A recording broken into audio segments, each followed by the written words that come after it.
손흥민의 올 시즌이 이렇게 마무리가 될 줄은 정말 상상도 못했습니다. 2023년 12월까지 분위기 얼마나 좋았습니까? 2023년 12월 31일 마지막 날 손흥민은 본머스전에서 12호 골을 넣으면서 득점왕 경쟁을 하고 있었습니다. 팀의 부상자가 속출하면서도 팀도 상위권과 경쟁을 할 수 있게 버티고 있었죠. 거기다 손흥민은 대한민국 축구사의 역대급 라인업이 탄생하면서 62년 만에 정말 우승을 할 수 있는 절호의 찬스였습니다. 아무리 감독이 허접이어도 베스트 11만으로도 이를 낼 수 있을 스쿼드였죠. 경기력이 실망스러워도 오르고 오르니 그날이 더 가까워오고 있다고 의심하지 않았는데 누가 미리 좀 얘기 좀 해주지 그랬어요. 4강전 2024년 2월 7일입니다. 바로 이때부터입니다. 바로 이때부터 모든 게 꼬이게 되었습니다. 4강전에서 요르단에게 0대2 졸전 패배였습니다. 너무 허탈해서 말도 안 나왔어요. 이후에 손흥민이 복귀를 했고 휴식이 필요했다 보니까 브라이튼과의 홈경기에서 후반 62분에 벤탄쿠르와 교체되며 출전을 했고 그래도 가까스로 승점 3점을 얻었습니다. 손흥민은 공격 포인트를 얻지 못했습니다. 손가락 뭐지? 영국 언론들이 손흥민의 손가락 이상을 집중 조명했고 이후에 국가대표 내에서 불화설 문제가 터졌고 실망스러운 비하인드 스토리가 전해지면서 대한민국을 팔칵 뒤집어 놓았습니다. 대부분이 사실이었습니다. 이후부터 축구 팬들이 바라는 일들은 하나도 이루어지지 않았습니다. 손흥민의 득점왕, 어시왕, 리그 우승은 물론이고 다음 시즌 챔피언스리그 진출 실패, 토트넘은 울버햄튼, 풀럼 같은 팀에게 패배를 하고 20년 만에 4연패까지 13경기에서 7패로 승률 자체가 5할이 안 되어버렸습니다. 이강인은 인기가 한순간에 추락을 했고 선을 넘을 정도의 비난 세례였습니다. 귀화할까봐 겁나더라고요. 유니폼 판매량도 급감, 팀에서는 주전 자리가 더 힘겨워졌고 팀은 챔피언스리그 우승을 위해서 모든 걸 쏟아부으려 했지만 4강에서 조별 예선 때는 이겼던 도르트문트에게 2경기 모두 패배를 해버리면서 돌아와야만 했습니다. 김민재는 더 이상하게 꼬였습니다.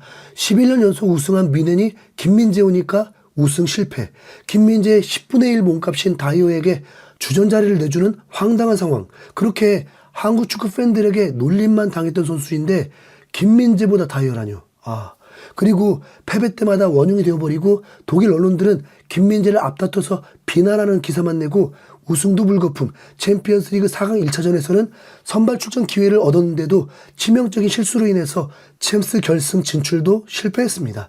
잘 나가던 황희찬도 햄스트링이 올라오면서 한 달여 동안 결장을 하게 됩니다. 그 사이에 국가대표 감독 경질과 무능한 정몽규 회장의 등장. 국가대표 감독은 공석이 된 채 월드컵 2차 예선을 치르고 태국과 홈에서 비겨버리질 않나. 올림픽은 11년 연속 본선 진출을 앞두고 있는데 신태용 감독이 이끄는 동남아 116위 인도네시아에게 패하면서 짐 싸고 돌아오는 정말 미치고 환장할 상황까지 찾아오고 5월 초까지 감독 선임을 할 거라 약속했던 축구협회는 감독들에게 뒤통수나 맞으면서 중국 싱가포르와의 월드컵 2차 예선도 감독 없이 경기를 치르게 생겼습니다. 이 모든 게 한순간에 찾아온 것입니다. 당연히 많은 축구 팬들이 기대가 컸던 만큼 실망도 크고 축구에 대한 관심이 급속도로 줄어들어 버렸습니다. 이 정도면 저도 과르디올라 감독처럼 누워버릴 것 같네요. 손흥민은 여러 장점들로 특별히 적이 있지도 않은데 아예 맨시티전 때문에 북런던 더비 역사에 한 획을 그으면서 좋지 않은 부분으로 해마다 입에 오르내릴 수 있게 되었습니다. 손흥민은 기대 득점값이 리그 전체 1위였던 선수인데 골키퍼와 1대1 단독 찬스인데 그걸 실패했으니까 아스날 팬들은 이건 고의적이다, 진상조사를 해야 한다는 등 정말 난리가 나버렸습니다. 아스날 팬들에게 정말 적이 되어버렸죠.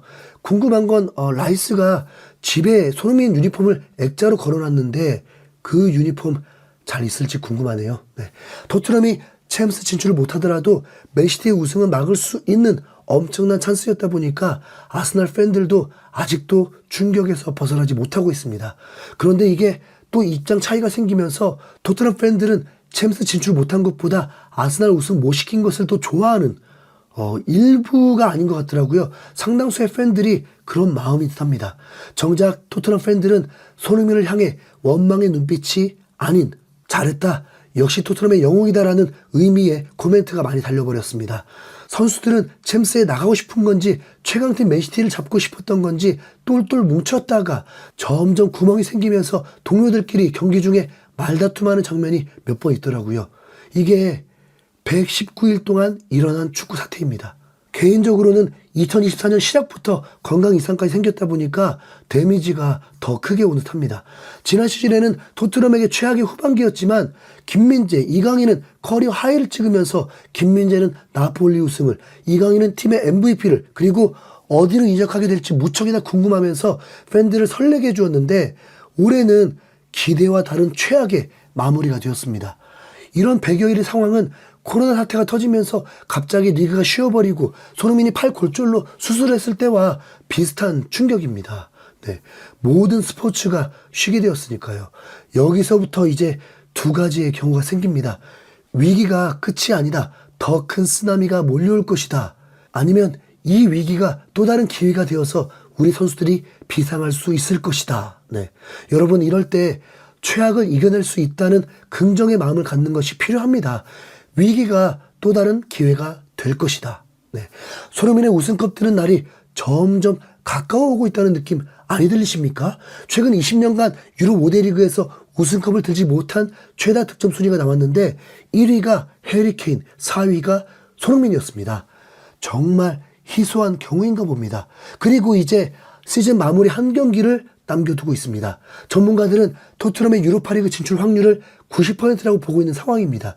유로파리그와 컨퍼런스 리그의 진출팀 가려지는 게 아직 확정이 안 됐는데 토트넘이 셰필드에게 패배하면 유로파리그도 빨간불이 되고, 그것도 맨유가 뉴캐슬을 상대로 3대2로 승리했듯이 FA컵에서 맨시티를 눌러버리면 맨유와 5위만 유로파리그를 가게 되기 때문에 안심할 수는 없습니다. 이번 맨시티전을 패배한 것이 선수들에게 어떤 동기부여가 됐을지 모르겠습니다. 벤탄쿠르는 벤치를 부수고 있고, 포르와 비카리오, 로메로는 말다툼을 하고 있고, 엔지 감독은 화가 나 있고, 손흥민은 그 찬스 못 넣었다고 공개적 사과까지 하고, 원팀 되지 못한다면 언제든 당할 수 있는 게 프리미어리그잖아요. 셰필드는 총 3번의 승리를 했는데 그 3번은 울버햄튼, 브렌트포드, 루턴타운이었습니다. 2번은 홈에서 이겼고 1번은 원정에서 이겼습니다.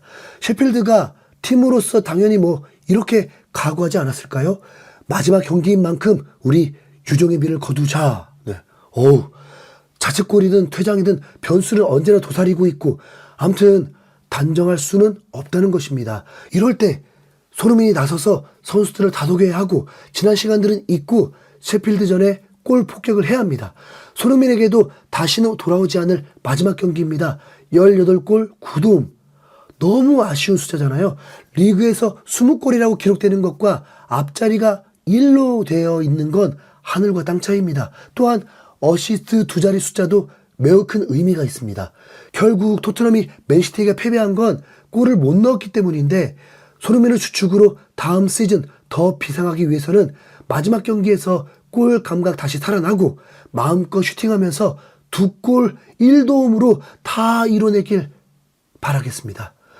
2년 전 우리는 당시 득점왕까지 기대하지 않았지만 마치 꿈을 이루듯 손흥민이 대활약을 했듯이 그동안 120일 넘게 우울했던 지난 시간을 한 번에 잊을 수 있는 손흥민의 대활약, 이번엔 책임지고 해내길 명해봅니다. 이상 흰수염고리였습니다. 감사합니다.